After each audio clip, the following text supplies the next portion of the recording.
खड्ग sir, यहाँलाई कार्यक्रममा हार्दिक स्वागत छ। धन्यवाद छ। खड्ग सर, अहिले पछिल्लो स्थिति के छ जब बाह्रदशी गाउँपालिकाका एकजना 50 वर्षीय पुरुषमा कोरोना संक्रमण देखिएको कुरो हिजो पत्ता लाग्यो, त्यसपछिको अहिलेको अवस्था के छ? अहिलेको अवस्थामा आज हिजो 6 बजे हामीलाई जानकारी भयो। जानकारी भइसकेपछि लागेको मान्छेले हामीले कोसिया हस्पिटल पठायौँ। अन्तर्गत मैले सर्वदलीय सर्वपक्षीय मिटिङ बोलाएको थिएँ अनि मिटिङबाट नै अब सिलबन्दी हामीले वार्ड नम्बर 4 को टोटल विभाग, वार्ड नम्बर 3 को केही भाग र वार्ड नम्बर 5 को केही भाग हामी सिलबन्दीको निर्णय गरेका छौँ र भोलिदेखि जनस्वास्थ्य कार्यालयबाट टेस्टहरू गराउने हामी तयारी गर्दैछौँ। खड्ग सर, अब एउटा जटिल कुरा के देखियो भने अरू ठाउँमा त संक्रमित व्यक्तिहरू होम क्वारेन्टाइनमै भएका हुन्थे अथवा घरमै सीमित भएको अवस्था देखिन्थ्यो।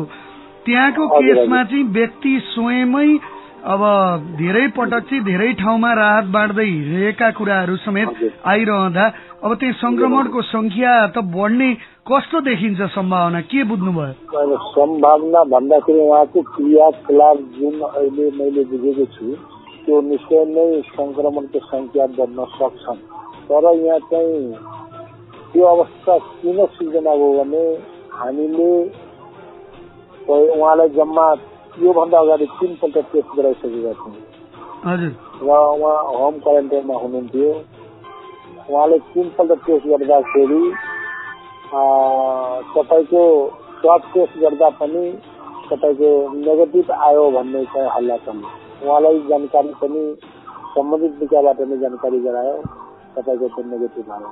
नेगेटिभ आएपछि यहाँका जनमानसको जानकारी पायो, उहाँको नेगेटिभ आयो अनि उहाँ यो 4-5 दिनको टाइममा आफन्ताकोमा हाट बजार निस्किने काम भयो र त्यही सिलसिलामा उहाँले कहीँबाट राहतको व्यवस्था गर्नुभएको थियो। राहत त बाँड्नु भएन अरे किट चाहिँ बाँडेको चाहिँ कुरा चाहिँ अहिले आउँदैछन्, कुरा चाहिँ आउँदैछन्।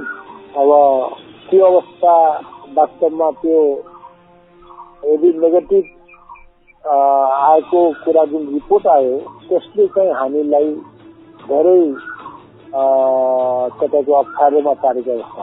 यो आरडीटी रिपोर्ट जुन नेगेटिभ आयो यसले अप्ठ्यारो बनायो, तर जनप्रतिनिधिहरूसँग पनि उहाँ कतिवटा कार्यक्रममा राहतका कार्यक्रममा अरूमा हिँड्नु भएको अनि उहाँको घरमा चाहिँ यसो बिहान चिया खाने गफगाफ गर्ने समूह नै बस्ने गर्ने गरेको पनि त्यस्ता कुराहरू पनि हामीलाई स्थानीयवासीले बताए। कतिको साँचो हो यो, कस्तो छ अवस्था? होइन अब 100% नभन्दा पनि 50% पक्कै हो दिनु भएन। यो 4-5 दिनको पिरियडमा उहाँले राजेर बजारसम्म पुग्ने, कचिया बजार पुग्ने, आफन्तमा पुग्ने दिनु भएन। अनि अब रातको विषयमा उहाँको मार्फत रात आएको हो। उहाँ अब यहाँको बासिन्दा पनि हो, राम्रो मान्छे पनि हो, राम्रो फ्यामिलीको मान्छे पनि हो, उहाँ आफै पढे लेखेको मान्छे पनि हो दिनु भएन। त्यसकारण अब उहाँ होम क्वारेन्टाइनमा बसेपछि धेरै इष्ट मित्रसँग भेटघाट गर्न सक्नु भएन। त्यो ग्यापमा अरू साथीभाइ इष्ट मित्र अब त्यो नेगेटिभ आइसकेपछि, रिपोर्टै नेगेटिभ आइसकेपछि अब मान्छेले आँट पनि भयो, उहाँकोमा छैनन् अनि यसरी भेटघाट गर्ने क्रम बढी भएको स्वाभाविक हो र हामीलाई चाहिँ बढी अहिले संक्रमणको संख्या बढ्न सक्छ भने त्यो निश्चित हो, त्यो बढ्न सक्छ। अब त जनप्रतिनिधिदेखि लिएर त्यहाँका धेरै मानिसहरूको चाहिँ स्वाब परीक्षण गर्नुपर्ने भयो। फेरि पनि हामी आरडीटीमै विश्वास गरेर बस्न सक्ने त वातावरण नबन्ला। अब के छ तयारी प्रमुखज्यू? होइन, त्यो आरडीटीको त्यो टेस्ट त हामीले मिटिङमै भन्यौँ, यसको आवश्यकै छैन। यसको आवश्यकै छैन, यसको कुनै किसिमको रिजल्टलाई विश्वास गर्न अवस्था छैन। त्यसकारण स्वाब टेस्ट नै गर्नुपर्छ र त्यसको लागि अब चरण अहिले जनस्वास्थ्यकोबाट र यहाँको स्वास्थ्य कर्मीको मिटिङ हुँदैछन् र यहाँको जनप्रतिनिधि, यहाँको स्वास्थ्यमा खटेका डाक्टर जति पनि छन्, सुरक्षाकर्मी होइन, अब यहाँ राजनीतिज्ञ व्यक्तित्वहरू, यहाँका अरू व्यक्तित्वहरू, यहाँ चाहिँ अब स्वाब टेस्ट चाहिँ प्राय हामीले गर्नुपर्छ भन्ने हाम्रो मान्यता र निर्णयमा पनि हामीले त्यही लेखेका छौँ।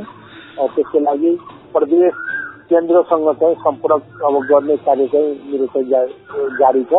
त्यहाँ मान्छेको मनस्थिति कस्तो छ आम मानिसको, अनि त्यहाँ अहिले सुरक्षा संयन्त्रलाई कसरी तयार पारिएको छ? होइन, सुरक्षा संयन्त्रलाई हामीले थप अहिले सिधो साहब पनि मसँग हुनुहुन्छ, एसपी साहब हुनुहुन्छ, सशस्त्र एसपी साहब हुनुहुन्छ। अब हामीले सिलबन्दी जुन गरेका छौँ यहाँका सुरक्षाकर्मीबाट मात्रै सम्भव छैन, किनभने अति कम छन् र बोर्डर एरिया भएको हुनाले बोर्डरमा पनि हामीले 8 वटा बिटहरू खडा गरेका छौँ, त्यहाँ पनि मान्छे छन्। एक त त्यतिकै प्रहरी चौकीहरूमा मान्छे कम छन्, संख्या कम छन्, बुझ्नु भएन। अहिले सिधो साहबसँग म छु, एसपी साहब सशस्त्र नै हुनुहुन्छ र उहाँहरूसँग मैले त्यही भन्दै अनुरोध गरेँ कि तपाईँहरूले थप सुरक्षाकर्मी दिनुपर्छ। त्यति मात्र होइन, यहाँ सेना पनि एकपल्ट पेट्रोलिङ गरिदियोस् भन्ने मैले चाहिँ उहाँहरूसँग अनुरोध गरिरहेको छु। वास्तवमा यो ठाउँ भनेको त्यति सचेतना नभएका नागरिकहरू छन्, बुझ्नु भएन। यहाँ चाहिँ हामीले अप्ठ्यारो छ। अब यो गाउँपालिकाको पूर्व तयारी चाहिँ कस्तो भएको थियो त प्रमुखज्यू? किनभने लामो समय थियो नि त हामीसँग तयारीका लागि त। पूर्व तयारी त हामीले लकडाउन हुनु बित्तिकै त्यसको भोलिपल्ट नै हामीले पूर्व तयारी हामी आफ्नो पक्षबाट हामी तयारीमै थियौँ। जस्तै कि बारादशी गाउँपालिका अन्तर्गत क्वारेन्टाइनको मात्रै बेडहरू 50 वटा बनाएका थियौँ। त्यही टाइममा तपाईँको अस्थायी हस्पिटलको पनि हामीले स्थापना गर्यौँ। त्यसमा 2टा डाक्टरहरूलाई पनि हामीले राख्यौँ होइन। अनि स्वास्थ्य कर्मीहरूलाई कुनै आवश्यक सामग्री पनि हामीले पुरा गर्यौँ। अब त्यसमा चाहिँ कमी हाम्रो तर्फबाट भएन, दिनु भएन। त्यसमा चाहिँ हाम्रो बारादशी गाउँपालिकाको तर्फबाट कुनै कुराको कमी छैन। सुरक्षाकर्मी त्यसै गरेर त्यहाँका स्थानीय मानिसहरू, मुस्लिम समुदायका धेरै मानिसहरूको घर पनि नजिकै, अनि अब जनप्रतिनिधिहरू समेत अहिले जोखिममा छन्। अब सरदर कतिजनाको स्वाब परीक्षण गर्नु पर्ला प्रमुखज्यू? अब त्यो कतिजनाको भन्ने अब हाम्रो त्यो जनस्वास्थ्यबाट आएका मित्रहरूले अहिले तयारी पार्दै हुनुहुन्छ, बुझ्नु भएन। अहिले एक घन्टामा फेरि हामी मिटिङ बस्दैछौँ, बुझ्नु भएन। उहाँहरूको आफ्नै क्राइटेरिया हुन्छ हो। हजुर, अहिले मैले बुझे अनुसार उहाँको अब आज भर्खर 2 दिन हुँदैछन् होइन। 7 दिनसम्म तपाईँको रिजल्ट आउन त्यो नसक्ने भन्ने कुरा पनि मैले बुझेँ। त्योबाट सरेको मान्छेको 7 दिनभन्दा बढी आउनुपर्छ, अनि मात्रै यदि त्यो भाइरस छ भने पोजिटिभ आउँछ, नभए नेगेटिभ आउँछन्, देखाउँछन् विकृति वर्ग भन्ने कुरा हो। त्यसकारण त्यो तपाईँको पहिलो पक्ष दोस्रो पक्ष हुँदो रहेछन् कि 7 दिनभित्रमा त्यो मान्छेहरूसँग कतिजनाको सम्पर्क भयो त्यो पहिलो पक्ष भए, बुझ्नु भएन। 7 दिन पछाडि 14 दिनभित्रमा कति मान्छेहरूसँग सम्पर्क भयो त्यो दोस्रो पक्ष भयो। र त्यो चाहिँ अहिले उहाँहरू छुट्याउँदै हुनुहुन्छ। पहिलो चरणमा को व्यक्तिहरूलाई गर्ने, दोस्रो चरणमा को व्यक्तिहरूलाई गर्ने, त्यस कारण त्यो संख्यालाई अहिले यकिन गर्न सकिँदैन, बुझ्नु भएन। त्यो अब 1 घन्टा पछाडि अब मिटिङ हाम्रो बसिसकेपछि उहाँहरूले हामीलाई तपाईँको भेरिफाई गरेर भन्नुहुन्छ कि पहिलो संख्यामा हो, दोस्रो संख्यामा हो।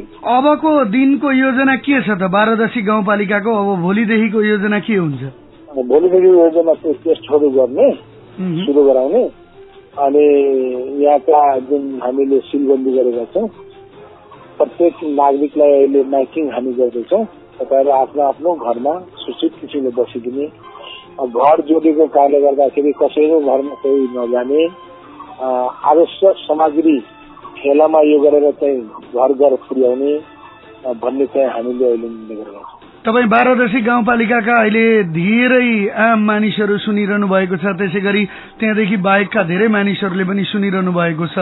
2टा रेडियो कञ्चनजङ्घा एफएम र सरगम एफएमबाट अहिले तपाईँको कुरा आम मानिसमा गइरहेको छ। के सम्बोधन गर्नुहुन्छ, के भन्नुहुन्छ अन्त्यमा?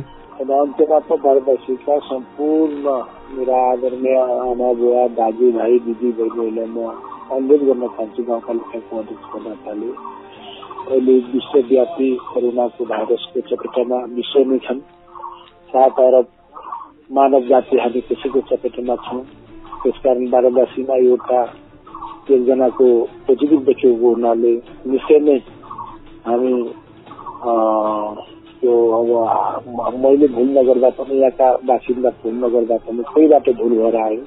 यसबाट जोगिनुको लागि, यसबाट हामी सेफ हुनुको लागि जुन अहिले मोबाइल खोल्दाखेरि भनिरहेका छन्, रेडियो एफएमले भनिरहेका छन्, त्यो नियमलाई पालना गर्ने भनेको प्रमुख उपाय हो र त्यो नियमलाई प्रत्येक भारतवासीका नागरिकले पालन गर्छ भन्ने मैले विश्वास। धेरै धन्यवाद खड्ग सर, व्यस्तताका बावजुद थोरै समय हामीलाई दिनुभयो। यहाँको काम द्रुत गतिमा अगाडि बढोस् र कोरोना संक्रमणलाई रोकथाम गर्नका लागि छिटोभन्दा छिटो स्वाब टेस्ट गर्ने कुरामा तपाईँको पहल बढोस्। हुन्छ सर, अब मेरा भावनाहरू यो एफएम सुन्ने जति पनि मित्रहरू छन्, मेरा भावनाहरू जुन पुर्याउने जुन एउटा सहयोग गरिदिनु भयो, तपाईँको एफएमलाई पनि म